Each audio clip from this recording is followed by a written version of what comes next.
how to make cute Italian names for your significant other. Andiamo!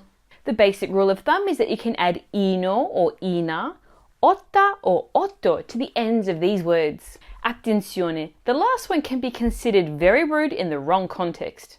Tesoro, tesorino, tesorina. Ciccio, ciccino, ciccina. Cucciolo, cucciolino or cucciolina. Also, cucciolotto, cucciolotta.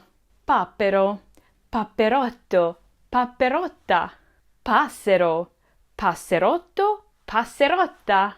Orsa, orsacchiotto, orsacchiotta.